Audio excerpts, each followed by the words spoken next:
Hello बच्चों, मैं राहुल स्वागत करता हूं आपका कोड टू सर्व एकेडमी में। और आज हम लोग बात करने वाले हैं क्लास नाइन्थ के chapter chemical changes and reactions के बारे में। बच्चों, किसके बारे में बात करेंगे आज हम लोग? केमिकल चेंजेस एंड रिएक्शन के बारे में। केमिकल चेंजेस एंड रिएक्शन के बारे में।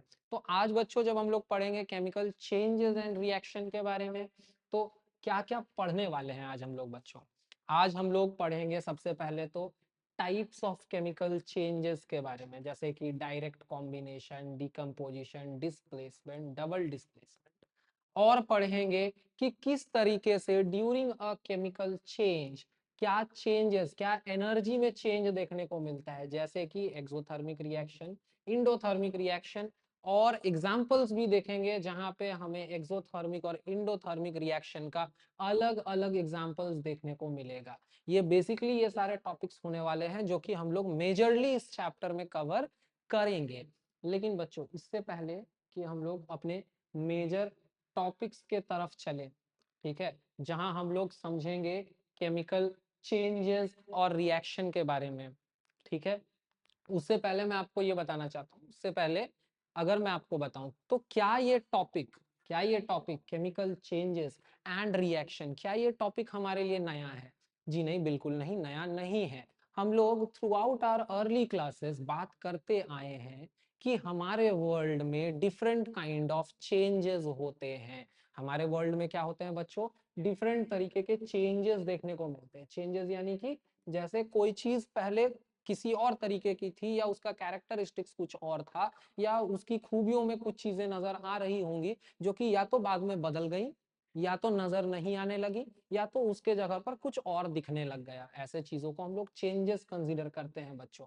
और अर्ली क्लासेस में आपने ये समझा होगा कि हमारे आसपास हो रहे इन न्यूमरस चेंजेस को हम लोग दो कैटेगरी में कैटेगराइज कर सकते हैं। पहला पहला आप केमिकल चेंज कहो या फिजिकल चेंज कहो, पहला दूसरा तो नहीं कहूंगा मैं, लेकिन दो तरीके के changes, chemical change and physical change. यानी हमारे वर्ल्ड में चेंजेस दो तरीके के होते हैं जो कि आप ऑलरेडी पढ़कर आए हो। करेक्ट बच्चों? जैसे कि जब आप पढ़कर आए हो कि केमिकल और फिजिकल चेंजेस हमारे वर्ल्ड में दो तरीके के चेंजेस है, तो आप ये भी पढ़कर आए होंगे कि बेसिक डिफरेंस क्या होता है केमिकल और फिजिकल चेंजेस को, कौन अलग बनाता है, किस वजह से अलग होता है। तो ये पता करने के लिए बच्चों में एक बेसिक एग्जांपल से आपको समझाने का ट्राई करूंगा। Suppose we take a piece of paper. Suppose मैं एक पीस ऑफ पेपर लेकर आता हूं और उसमें अगर मुझे चेंज काउज करना है, मैं दो पॉसिबिलिटीज की बात करता हूं बच्चों। पहला पॉसिबिलिटी मैं कहता हूं कि मैंने वो पेपर पकड़ा और मैंने उसे दो पार्ट में टीयर अप कर दिया, फाड़ दिया मैंने उस पेपर को। तो जैसे ही मैंने उस पेपर को फाड़ा बच्चों, अब आप अपने प्रीवियस कॉन्सेप्ट का यूज करके बताओ कि जब मैंने उस पेपर को फाड़ा तो was it a chemical change और अ फिजिकल चेंज? तो सारे बच्चों को पता होगा it was a physical change. क्यों हमने फिजिकल चेंज कंसीडर किया बच्चों इसे? पहली बात, इट वाज अ चेंज क्योंकि पहले हमारे पास एक टुकड़ा था पेपर का, and afterwards after the change हमारे पास दो टुकड़े हो गए, तो ये एक चेंज था। लेकिन इस चेंज में आप बच्चों नोटिस करो तो पहले भी पेपर था हमारे पास और बाद में भी पेपर ही है, बस टू पीसेस ऑफ पेपर है। यानी कि कुछ भी चेंज नहीं हुआ, कोई नया मटेरियल बना नहीं है। अब मैं सेकंड पॉसिबिलिटी की बात करूं बच्चों, क्या होगा अगर मैं उसी पीस ऑफ पेपर को उठाया और इस बार फाड़ने की जगह मैंने जला दिया? क्या किया मैंने बच्चों? उसको फाड़ने की जगह जला दिया। तो जलाते ही अब आपको पता है कि अब मुझे दो या तीन पीस ऑफ पेपर नहीं मिलेगा, बल्कि मुझे मिलेगा पेपर का राख। क्या मिलेगा बच्चों? पेपर का राख। अब आप ये बताओ, क्या ये भी एक चेंज है? पहले पेपर था, बाद में राख बन गया, चेंज है, करेक्ट। और ये केमिकल चेंज है क्योंकि देखो यहाँ जो राख बना, इसका कैरेक्टरिस्टिक्स जो चेंज के पहले हमारा पेपर था उससे बिल्कुल अलग था। तो हम लोग कह सकते हैं कि ये केमिकल चेंज है। ये चीजें आप ऑलरेडी पढ़ कर आए हो बच्चों, करेक्ट। तो हमें अर्लियर क्लासेस में ये पता था फिजिकल चेंजेस ऐसे चेंजेस, मतलब जो बेसिक डिफरेंस था वो ये था, फिजिकल चेंजेस ऐसे चेंजेस जिनमें कोई न्यू सब्सटेंस नहीं फॉर्म होगा। अब ऐसा ऐसा बहुत सारा एग्जांपल आप दे सकते हो। मैंने एक एग्जांपल दिया था आपको पेपर का फाड़ना। आप ऐसा मान लो फुटबॉल को आपने लात मार दी, ये भी एक फिजिकल चेंज है, यहाँ पड़ा हुआ था वहां पड़ेगा।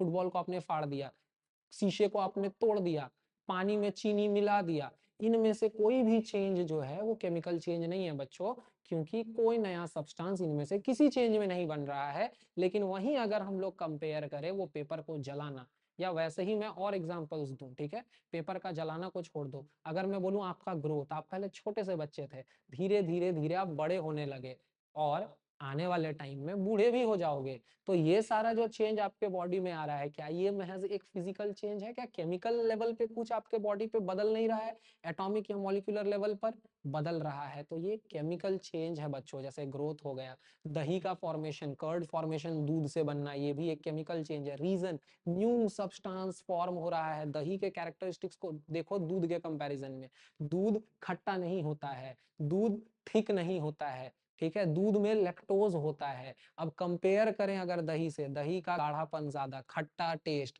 दही तो एसिडिक भी होता है, दूध कंप्लीटली एसिडिक नहीं होता, उतना एसिडिक प्रॉपर्टी दूध में नहीं है, लेकिन दही बनते ही एसिडिक प्रॉपर्टी जो है बूस्ट हो गया, लैक्टोज लैक्टिक एसिड में बदल गया, न्यू सब्सटेंसेस फॉर्म हो रहे हैं। दैट इज वाई उनको क्या कहते हैं हम लोग? केमिकल चेंजेस कहते हैं। अब ये हम लोग पढ़ कर आए थे बच्चों, लेकिन क्या आपके दिमाग में ये सवाल आया होगा उस टाइम जब हम लोग पढ़ रहे थे केमिकल एंड फिजिकल चेंज, तब क्या ये सवाल आपने खुद से पूछा कि दोनों ही चेंजेस है, चाहे वो फिजिकल चेंज हो या केमिकल चेंज हो? फिर फिजिकल चेंज में कोई नया सब्सटेंस नहीं बन रहा होता है और केमिकल चेंज में कोई नया सब्सटेंस बन रहा होता है, इसके पीछे का डिफरेंस क्या है? तो इसके पीछे का डिफरेंस है बच्चों, केमिकल चेंज के बारे में अभी हमने बात किया, अभी जरा बात करते हैं केमिकल रिएक्शंस की, ठीक है, केमिकल रिएक्शंस की। तो केमिकल चेंजेस में नए सब्सटेंस इसलिए बनते हैं, जो हमने पढ़ा था अर्लियर क्लासेस में कि केमिकल चेंज में नया सब्सटेंस बनता है, तो वो नया सब्सटेंस बच्चों इसलिए बनता है क्योंकि वहां इन्वॉल्व होता है chemical reaction. Now what is this chemical reaction? तो आज का क्लास हमारा बेसिक बेसिक इसी के ऊपर है कि केमिकल रिएक्शंस क्या होता है जो केमिकल चेंजेस काउज करता है, जो नए सब्सटेंसेस के फॉर्मेशन को लीड करता है, या किसी एक सब्सटेंस के मॉलिक्यूल्स को ब्रेक ऑफ करके किसी और सब्सटेंस में कन्वर्ट करता है बच्चों। तो आज हम लोग इसके बारे में डिटेल में समझने वाले हैं। Now let us start our lecture बच्चों। मैंने पहले ही बता दिया था कि आज हम लोग किस किस चीजों के बारे में बात करेंगे।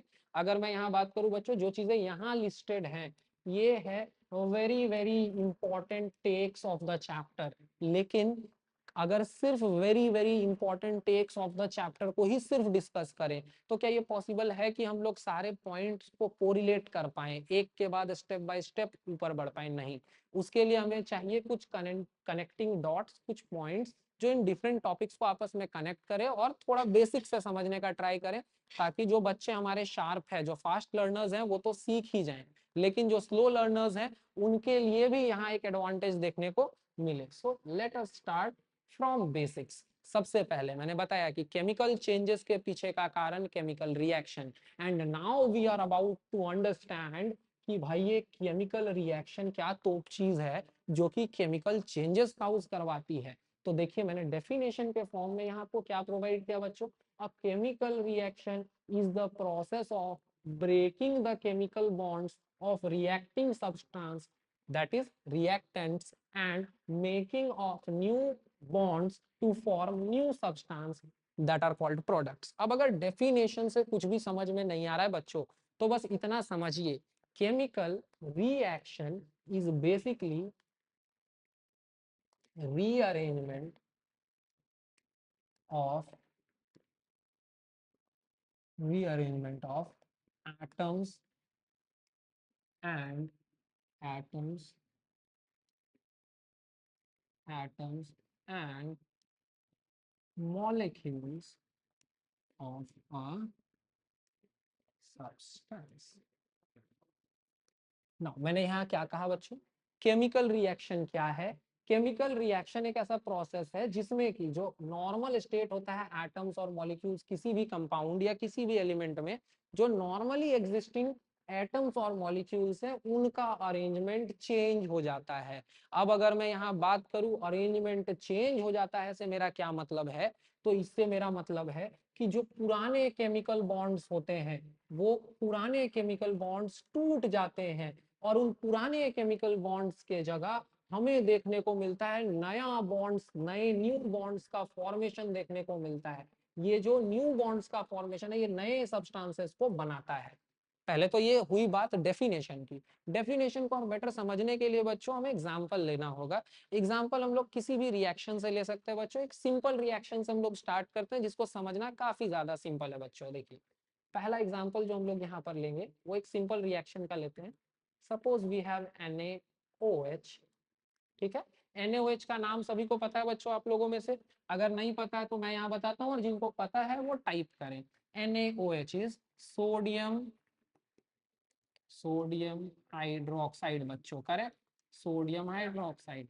ठीक है, sodium hydroxide it means NaOH is a base.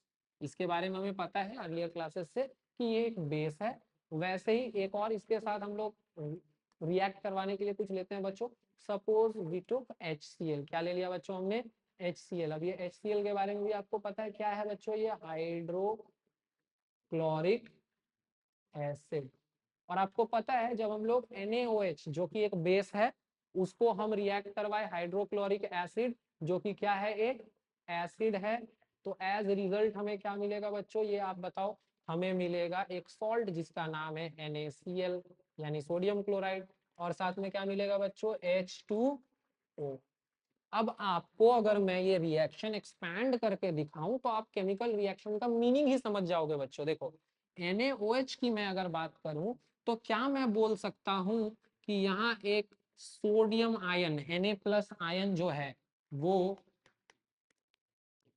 एक केमिकल बॉन्ड फॉर्म करके रखा था किसके साथ बच्चों? OH- के साथ। किसके साथ बच्चों? OH- के साथ। उसी का रिजल्ट के फॉर्म में हमें NaOH देखने को मिल रहा था। तो ये वाला पार्ट इस साइड जो मैंने लिखा है, ये देखो ये इक्वेशन के इस साइड बच्चों जो मैंने लिखा है इसको हम लोग क्या कहते हैं? रिएक्टेंट। क्या कहते हैं? रिएक्टेंट।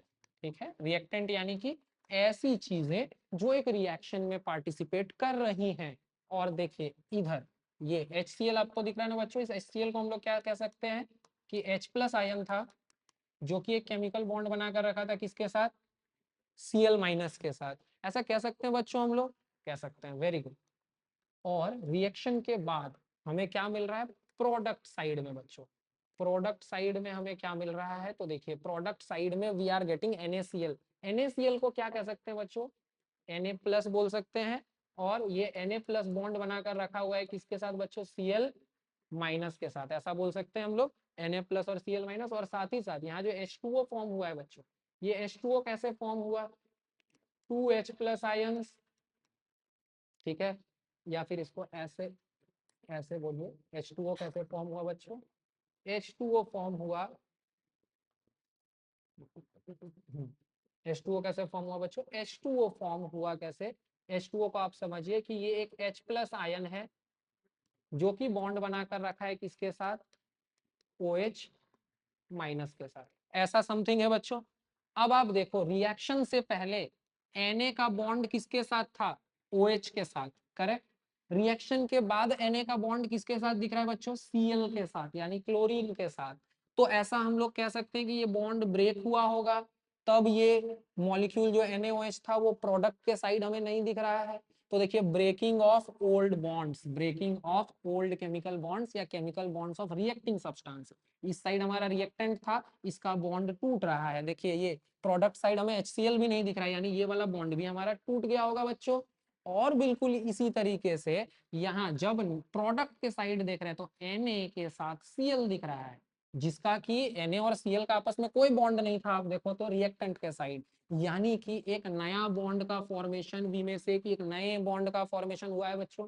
ठीक है, वैसे ही एक नए बॉन्ड का फॉर्मेशन यहाँ दिख रहा है बच्चों। तो देखिए क्या दिखा आपको? एक केमिकल रिएक्शन में breaking of old bonds, reactant के साइड पुराने बॉन्ड्स टूट गए।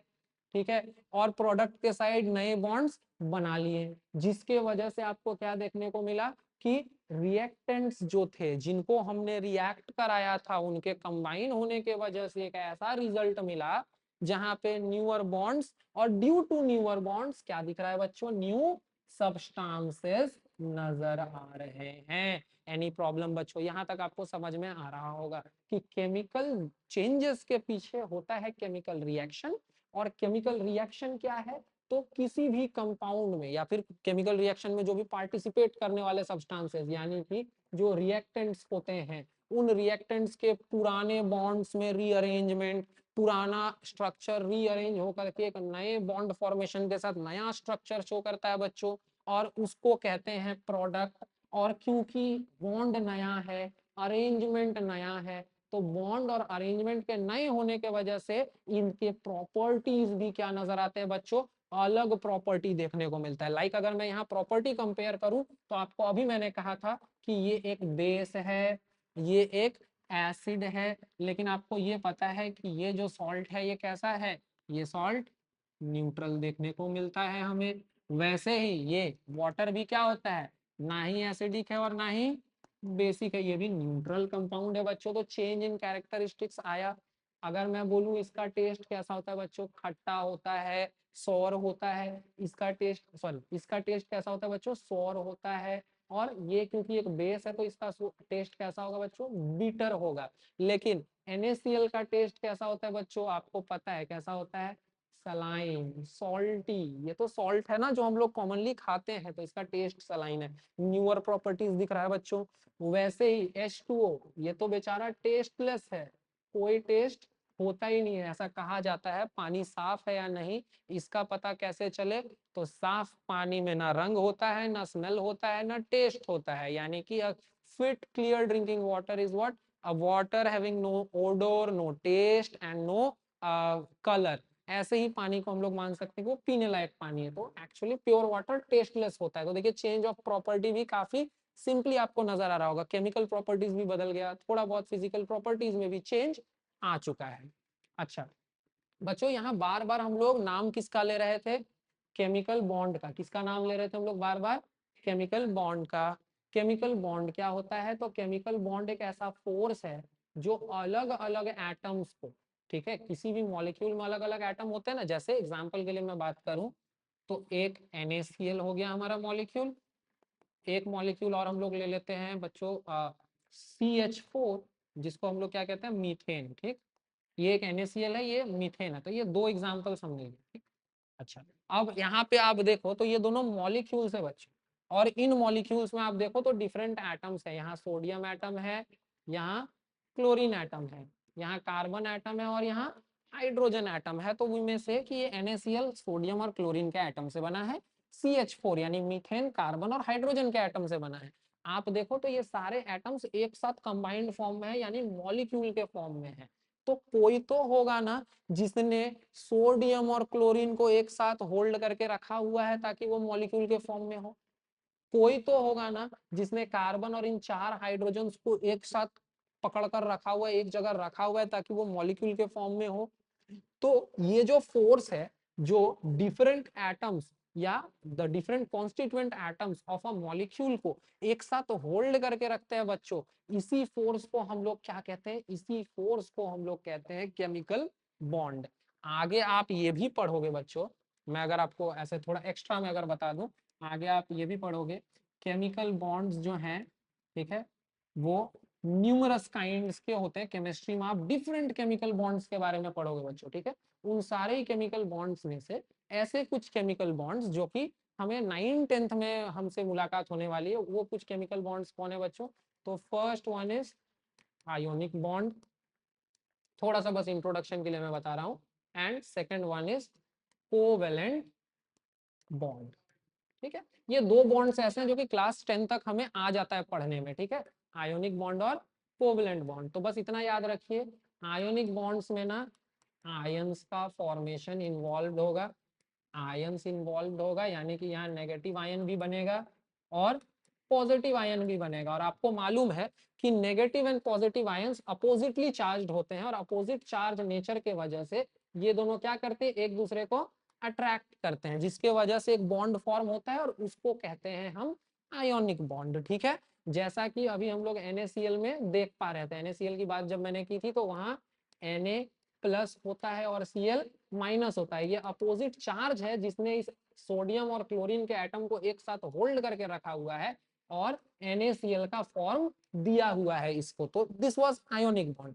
कंपेयर के लिए, कंपैरिजन के लिए मैं बताऊं तो नीचे एक और कंपाउंड का मैंने नाम लिखा था CH4 मीथेन, ठीक है। इसमें कोई नेगेटिव आयन नहीं है, कोई पॉजिटिव आयन नहीं है। सिंपली यहाँ पे कार्बन के पास 4 खाली एटॉमिक वॉइड्स होता है जहाँ पे उसको इलेक्ट्रॉन शेयर करना होता है, वैसे ही हर हाइड्रोजन के पास वैसा एक वॉइड होता है।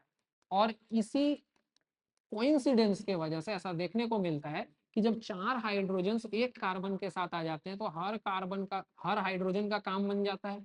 हाइड्रोजन को तो एक ही इलेक्ट्रॉन चाहिए भाई, तो वो एक एक शेयर कर लेता है each hydrogen from the carbon, जिससे देखिए इस हाइड्रोजन का काम बन गया 2 पूरा 2 पूरा 2 पूरा और 2 पूरा। और साथ में आप देखो तो इस कार्बन को क्या चाहिए था, कार्बन को 4 एक्स्ट्रा इलेक्ट्रॉन्स चाहिए था। 4 इसके पास पहले से था, आप देखो तो ये 4 इलेक्ट्रॉन्स इस कार्बन के पास पहले से था। बस ये 4 एक्स्ट्रा इलेक्ट्रॉन्स क्या कर लिया, ये 4 एक्स्ट्रा इलेक्ट्रॉन्स शेयर कर लिया हाइड्रोजन के साथ। किसके साथ शेयर कर लिया, हाइड्रोजन के साथ, जिसके वजह से ये क्या फॉर्म किया, CH4, जिसको मीथेन बोलते हैं। तो यहाँ देखिए इन दोनों के बीच में जो बॉन्ड है या जो फोर्स है, क्या इसमें आयंस या किसी भी तरीके से नेगेटिव पॉजिटिव चार्ज दिख रहा है, नहीं दिख रहा है। दैट इज वाई इसको हम क्या कहते हैं, कोवेलेंट बॉन्ड, और इसको क्या कहते हैं, आयोनिक बॉन्ड। एक मैं सिंपल डिफरेंस बताऊं तो ये याद रखिएगा, इसमें ना होगा गेनिंग, इसमें क्या होगा, गेनिंग एंड लूजिंग का केस होगा, ठीक है। या तो कोई गेन कर रहा होगा या तो कोई लूज कर रहा होगा। जैसे अगर मैं बोलूं तो ये एक मेटल है, ये क्या करेगा, एक इलेक्ट्रॉन जो है लूज करेगा, और ये एक नॉन मेटल है, ये इसी एक इलेक्ट्रॉन को गेन करेगा, जिसके वजह से इसमें ये पॉजिटिव चार्ज आया और इसमें ये नेगेटिव चार्ज आया। तो यहाँ गेन और लूज ऑफ इलेक्ट्रॉन है।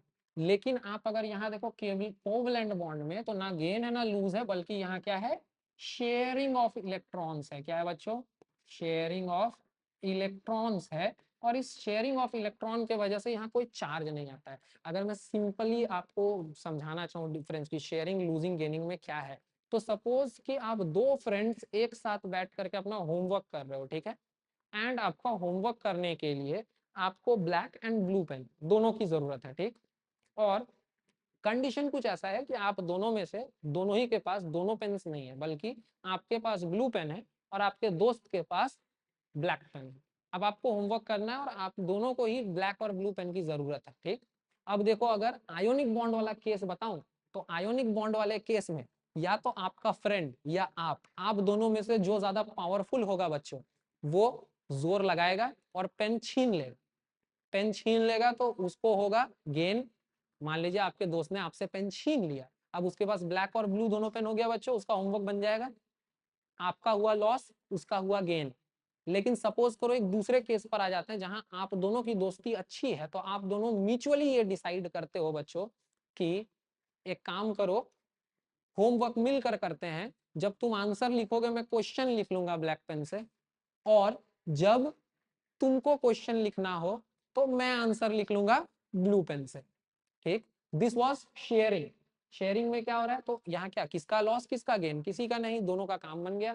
और गेनिंग लूजिंग में क्या हो रहा था, किसी का फायदा किसी का नुकसान।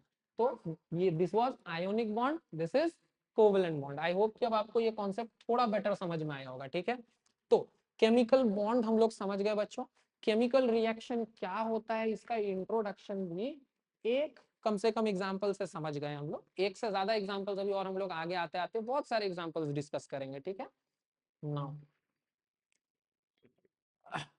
आगे अगर बढ़े, ठीक है, तो ये तो पता चल गया कि केमिकल रिएक्शन में होता क्या है बच्चों। केमिकल रिएक्शन में होता क्या है कि केमिकल रिएक्शन में पुराने बॉन्ड्स टूट गए, नए बॉन्ड्स बन गए, ठीक। चलो वेरी गुड। तो अभी मैं अगर आपको बोलूं कि सपोज मेरे पास I have a material called a, अभी मैं कोई नाम नहीं दे रहा हूँ, ठीक है। मेरे पास ए नाम का एक सब्सटेंस है इस हाथ में, and I have another substance called B जो कि मेरे दूसरे हाथ में है, ठीक। अब ये दो अलग अलग सब्सटेंस है, मैं चाहता हूं कि इसके बीच में रिएक्शन हो, ठीक। मैं क्या करता हूं, दोनों को ऐसे एक साथ रख देता हूं। क्या प्रोबेबिलिटी है कि वहां रिएक्शन हो जाएगा, ऐसा नहीं है कि प्रोबेबिलिटी बिल्कुल जीरो है, लेकिन चांसेस बहुत कम है। जैसा कि मैं अगर एक और एग्जांपल आपको बताऊं, तो एक और एग्जांपल से अगर मैं आपको समझाऊं, तो आप ऐसे समझो, आप सभी को पता है what is this, this is water. आप सबको पता है कि H2O इज वाटर, यानी कि आप सबको ये भी पता है कि वाटर हाइड्रोजन और ऑक्सीजन से मिलकर बना है। करेक्ट, यानी हाइड्रोजन और ऑक्सीजन के बीच में जब केमिकल रिएक्शन होता है तब वाटर फॉर्म होता है। अब मुझे ये बताओ कि एयर में क्या ऐसा कह सकते हैं कि हाइड्रोजन भी है और ऑक्सीजन भी है? एयर में हाइड्रोजन भी है, ऑक्सीजन भी है। जैसे मैं भी यहाँ खड़ा हूँ, यहाँ भी एयर है और इस एयर में हाइड्रोजन और ऑक्सीजन दोनों है। लेकिन बच्चों मुझे बताओ कि क्या ये हाइड्रोजन और ऑक्सीजन एक दूसरे के कांटेक्ट में आकर वाटर बन रहा है? क्या आपको दिख रहा है आपके आंखों के सामने वाटर बनता हुआ? नहीं। इट मीन्स सिर्फ दो चीजें जो आपस में रिएक्ट करती हो उनको एक साथ ले जाके रख दिए, रिएक्शन हो जाएगा, जरूरी नहीं है। रिएक्शन होने के लिए, केमिकल चेंजेस होने के लिए कोई तो ऐसा रिक्वायरमेंट होगा जो फुलफिल करना पड़ता होगा सब्सटेंसेस को। अभी उसी रिक्वायरमेंट के बारे में हम लोग समझने वाले हैं बच्चों। क्या है रिक्वायरमेंट? तो देखिए, केमिकल रिएक्शन के पीछे का जो मेन रीजन होता है वो तब होता है जब पार्टिकल्स कोलाइड करते हैं बच्चों। कब होता है? जब पार्टिकल्स कोलाइड करते हैं। देखिए, अगर मैं आपको बताऊं तो हर एक चीज जब अपने स्टेट में होता है, जैसे एग्जांपल के लिए मैं अगर बोलूं कि हाइड्रोजन है, ठीक है, तो हाइड्रोजन जो है ये मॉलिक्यूलर फॉर्म में है। आपको पता होगा कि हाइड्रोजन के दो एटम्स आपस में कनेक्ट हो गए, H2 बना दिए, और ये H2 बहुत स्टेबल होता है। ठीक है, अपने आप में ये H2 स्टेबल है। वैसे ही O2 भी स्टेबल है। सिर्फ अगल बगल रहने से ये रिएक्ट नहीं करेगा। रिएक्ट करने के लिए इसको इतना नजदीक आना पड़ेगा जिसको हम लोग कोलिजन कंसीडर कर सके। क्या कंसीडर करें? कोलिजन। यानी कि इसको ऐसे टकराना होगा किसी दूसरे सामने वाले एटम से कि इन दोनों एटम के न्यूक्लियस, आपको पता है कि एटम का कुछ ऐसा स्ट्रक्चर होता है।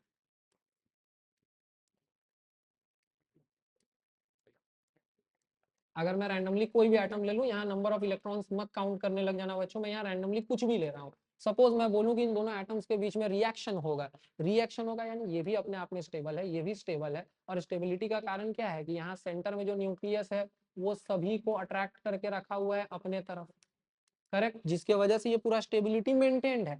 जैसे ही मैं इन दोनों को बहुत नजदीक लेकर आऊंगा बच्चों, इतना नजदीक लेकर आऊंगा कि ये न्यूक्लियस और ये न्यूक्लियस का जो फोर्स ऑफ अट्रैक्शन है वो एक दूसरे के साथ इंटरैक्ट करने लग जाए, तो बहुत बार देखने को मिलेगा कि इलेक्ट्रॉन्स रीअरेंज हो जाए, कुछ इधर से निकल कर इधर जाए, कोई लॉस करे, कोई गेन करे, या अरेंजमेंट चेंज हो जाए। तो जब पार्टिकल्स एक दूसरे के इतने नजदीक आ जाएं कि उनके अंदर का जो इंटरनल फोर्सेस है वो इनके अरेंजमेंट को चेंज करने लग जाए, तभी जाकर के क्या देखने को मिलेगा? रिएक्शन देखने को मिलेगा। बात समझ में आ रही है बच्चों आप लोगों को? रिएक्शन कब देखने को मिलेगा? When particles collide. और कोलिजन ऑफ पार्टिकल से क्या समझ सकते हैं? कोलिजन ऑफ पार्टिकल से समझ सकते हैं कि पार्टिकल्स एक दूसरे के इतना नजदीक हो कि वो दोनों पार्टिकल एक दूसरे पे क्या कर रहे हो, एक दूसरे के इलेक्ट्रॉन्स पे, एक दूसरे के स्ट्रक्चर पे फोर्स लगा पा रहे हो। आई hope I am clear here. तो रिएक्शन का पहला ही क्या बन गया रिक्वायरमेंट कि पार्टिकल्स में कोलिजन होना चाहिए। अब ये कोलिजन अपने आप हो सकता है चीजों को नजदीक रख देने के वजह से, कुछ चीजों में जैसे ये कोलिजन अपने आप हो सकता है क्लोज कांटेक्ट के वजह से, कुछ चीजों में जैसे अगर मैं बोलूं एग्जांपल के लिए, अगर मैं सोडियम का टुकड़ा मैंने लिया और उस सोडियम के टुकड़े को मैं पानी में डाल दूं, तो पानी में डालते ही रिएक्शन हो जाएगा, मुझे कुछ करने की जरूरत नहीं है वहां। ठीक, लेकिन कुछ रिएक्शंस ऐसे हैं जहां पे ये जो कोलिजन है, एट पार्टिकल्स के कोलिजन को काउज करने के लिए हमें एनर्जी सप्लाई करना पड़ता है बच्चों। यानी रिएक्शंस दो टाइप का हम लोग देख पा रहे हैं। पहला रिएक्शन ऐसा जो कि बस क्लोज कांटेक्ट में रख दिए तो पार्टिकल्स क्या होने लग गया, पार्टिकल्स जो है वो कोलाइड होने लग गया, और पार्टिकल्स के कोलाइड होने की वजह से रिएक्शन स्टार्ट हो गया। और वहीं पे हम लोग एक दूसरा एग्जांपल देखते हैं बच्चों, जहां पे इसी कोलिजन के लिए सर्टेन सब्सटेंसेस में क्या देना पड़ता है? एनर्जी देना पड़ता है। अब अगर बच्चों आप बोलोगे कि एनर्जी देने की वजह से क्या होता है, तो देखो आपने 8 क्लास में पढ़ा होगा, ठीक है, kinetic theory about particles of matter. ठीक है, पार्टिकल्स ऑफ मैटर का काइनेटिक थ्योरी आपने 8 में पढ़ा होगा, जिसमें ये था कि जो पार्टिकल्स होते हैं किसी भी मैटर के, या जो एटम्स मॉलिक्यूल्स होते हैं, वो कॉन्स्टेंटली एक मूवमेंट के फेज में होते हैं, काइनेटिक एनर्जी होता है बच्चों उसमें। करेक्ट। अब होता क्या है, जब आप सप्लाई ऑफ एनर्जी दो, सप्लाई ऑफ एनर्जी जैसे कि देखो, इलेक्ट्रिकल एनर्जी, क्या क्या एनर्जी दे सकते हैं बच्चों हम लोग? इलेक्ट्रिकल एनर्जी, या फिर दे सकते हैं बच्चों हम लोग हीट एनर्जी, या फिर हम लोग दे सकते हैं बच्चों लाइट एनर्जी, और भी डिफरेंट फॉर्म्स ऑफ एनर्जी हमारे पास होता है। इवन कुछ रिएक्शंस साउंड एनर्जी से भी कैरी आउट किए जाते हैं। ठीक है, लेकिन इन फॉर्म ऑफ एनर्जी को देने के वजह से होता क्या है, जो काइनेटिक एनर्जी होता है, kinetic energy in particles. Particles में जो काइनेटिक एनर्जी होता है बच्चों, वो पार्टिकल्स का काइनेटिक एनर्जी क्या हो जाता है, इंक्रीज हो जाता है। कुछ रिएक्शंस को करवाने के लिए हमें हीट देना पड़ता है। तो सपोज करते हैं हीट देने वाले रिएक्शन में हम लोग किसका एग्जांपल ले ले बच्चों, हीट देने वाले रिएक्शन में हम लोग एग्जांपल ले लेते हैं सपोज ये वाला, ठीक है। आपको पता होना चाहिए एक मेटल होता है बच्चों जिसको हम लोग कहते हैं मैग्नीशियम। क्या कहते हैं बच्चों मेटल को, मैग्नीशियम, ठीक है। मैग्नीशियम जो है वो सिल्वर कलर का मेटल होता है, ठीक। इसका रिबन मार्केट में मिलता है, ठीक बच्चों। रिबन इसका मार्केट में मिलता है, स्पाइरल सा पतला पतला रिबन होगा, ठीक है। अच्छा, उस मैग्नीशियम रिबन को जब हम लोग हीट करते हैं ना बच्चों, क्या करते हैं, मैग्नीशियम रिबन हम लोग ले लिए, और हमारे पास ना एयर में क्या होता है पहले से, एयर में हमारे पास पहले से ऑक्सीजन होता है, करेक्ट। और जब हम लोग उसको हीट करते हैं, देखिए यूजुअली ऑक्सीजन ऐसे है, मैग्नीशियम ऐसे है, ठीक है। यहाँ पे मैंने मैग्नीशियम ले लिया, एयर में ऑक्सीजन है। तो क्या होगा पता है, जब मैं यहाँ ऑब्जर्व करूंगा तो ऐसा नहीं है कि रिएक्शन नहीं हो रहा है, हो रहा है, बहुत स्लो रिएक्शन हुआ, जिसके वजह से उस मैग्नीशियम का जो आउटर मोस्ट कवरिंग है उसमें मैग्नीशियम ऑक्साइड आके जम गया। लेकिन ये रिएक्शन ना इतना तेज था कि आप ऑब्जर्व कर सको, ना इसके वजह से इतना चेंजेस आया होगा, बस मैग्नीशियम का शाइन चला गया होगा। लेकिन देखो इसी रिएक्शन को जब MgO2 से रिएक्ट करता है, इसको रैपिडली करवाया जा सकता है। कैसे, हम लोग मैग्नीशियम का रिबन लेंगे बच्चों और उसको बर्नर या लाइटर के सामने प्लेस करेंगे। जैसे ही प्लेस करेंगे ना, व्हाइट कलर के स्पार्क्स के साथ, जैसे फुलझड़ी जलती है वैसे वो जलना शुरू हो जाएगा। और जल कर क्या बनाएगा बच्चों, मैग्नीशियम ऑक्साइड। क्या बनाएगा, मैग्नीशियम ऑक्साइड। तो ये जो मैग्नीशियम और ऑक्सीजन रिएक्ट करके मैग्नीशियम ऑक्साइड बनाया, ये जो रिएक्शन तुरंत से हो गया, ये व्हाइट कलर का फ्लेम आया, ये सब कुछ कब हुआ, जब हमने हीट एनर्जी दिया। और हीट एनर्जी के देने के वजह से क्या हुआ, जो काइनेटिक एनर्जी था पार्टिकल्स में वो क्या हो गया, इंक्रीज हो गया। काइनेटिक एनर्जी के इंक्रीज होने के वजह से जो काइनेटिक एनर्जी यानी मूवमेंट ऑफ पार्टिकल्स तेज हुआ। अब आप बताओ मुझे बच्चों, कोई चीज ज्यादा रैपिडली मूव करेगी तो उसके कॉलिजन का चांस बढ़ेगा या नहीं बढ़ेगा बच्चों, कॉलिजन का चांस बढ़ेगा। और अभी हमने थोड़ी देर पहले देखा था कि केमिकल रिएक्शंस तब होते हैं जब पार्टिकल्स कोलाइड करते हैं, और पार्टिकल्स के कोलाइड करने का चांस इंक्रीज करने के लिए बच्चों हम लोग क्या कर देते हैं, एनर्जी सप्लाई कर देते हैं, जैसे इलेक्ट्रिकल एनर्जी। जैसे यहाँ आपने एक एग्जांपल देखा, हीट एनर्जी का भी और एग्जांपल्स हम लोग देखेंगे, जो आपके बुक के एग्जांपल्स हम लोग वो एग्जांपल्स भी देखेंगे बच्चों। आई होप आपको ये वाला पॉइंट भी एज इंट्रोडक्शन बच्चों समझ में आ रहा होगा। यहाँ तक I hope I am clear, ठीक है बच्चों। Let us move to our next topic. तो आपको मैंने बताया कि कुछ कंडीशंस होते होंगे, कुछ स्पेशल कंडीशंस होते होंगे जो जरूरी होते होंगे किसके लिए, केमिकल रिएक्शंस या केमिकल चेंजेस के होने के लिए। और वो मैंने बताया कि उसमें से जो सबसे बेसिक क्राइटेरिया जो फुलफिल करना होता है वो क्या है, कोलिजन। और कोलिजन के लिए हम लोग क्या कर सकते हैं, या तो सिंपली चीजों को एक दूसरे के नजदीक रख सकते हैं, यानी या तो मिक्स कर सकते हैं, क्लोज कांटेक्ट में रख सकते हैं। एक चीज को यहाँ हमने रखा, एक चीज को यहाँ रखा, और जब जूम करके देखे हम लोग तो पता चला कि इसका पार्टिकल और इसका पार्टिकल आपस में कोलाइड कर रहा है, reaction is on, reaction is on. ऐसा देख सकते हैं एक पॉइंट हम लोग, या तो वहां पे काइनेटिक एनर्जी इतना कम है कि सिर्फ क्लोज कांटेक्ट से रिएक्शन नहीं हो पा रहा है, तब हमें सॉल्यूशन के फॉर्म में लेंगे हम लोग, उस सॉल्यूशन के फॉर्म में यानी लिक्विड स्टेट में, एक्वस सॉल्यूशन के फॉर्म में ट्राई करेंगे रिएक्ट करवाने का। अब इसमें और इसमें अंतर क्या है, तो देखिए ये जनरली सॉलिड फॉर्म में होता है, और आपको पता है सॉलिड्स में काइनेटिक एनर्जी कम होता है। कुछ रिएक्शंस ऐसे होते हैं जो सॉल्यूशन के फॉर्म में ही कैरी आउट किए जा सकते हैं, क्योंकि जैसे ही एज सुन एज कि हम लोग उसको सॉल्यूशन में कन्वर्ट करें, एक्वस सॉल्यूशन के फॉर्म में ले, काइनेटिक एनर्जी बढ़ जाता है, जिसके वजह से रिएक्शन होने लग जाता है। समझ में आ रही है बात, यहाँ तक कोई प्रॉब्लम बच्चों किसी को भी। नेक्स्ट बात करें, अगर इससे भी काम ना चले तो फिर सप्लाई ऑफ एनर्जी करना होगा। क्या करना होगा, इससे भी काम ना चले तो सप्लाई ऑफ एनर्जी। और सप्लाई ऑफ एनर्जी में different different form of energy में से तीन एनर्जी के बारे में तो मैंने पहले ही बताया था कि हीट एनर्जी दे सकते हैं, लाइट एनर्जी दे सकते हैं, इलेक्ट्रिसिटी दे सकते हैं यानी इलेक्ट्रिकल एनर्जी दे सकते हैं बच्चों, और क्या दे सकते हैं हम लोग, प्रेशर दे सकते हैं, ठीक।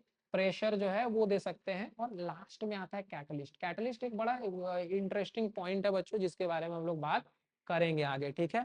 अभी स्टार्टिंग के कुछ रिएक्शंस के बारे में देख लेते हैं, अगर हमारे पास टाइम है बच्चों। श्योर हमारे पास कुछ टाइम है, अभी हम लोग ये मिक्सिंग वाला केस तो सबसे पहले करने का ट्राई करेंगे ही। तो आइए बात करते हैं कुछ ऐसे रिएक्शंस के बारे में जो रिएक्शंस सिर्फ मिक्सिंग या क्लोज कांटेक्ट में आ जाने के वजह से कैरी आउट हो जाते हैं।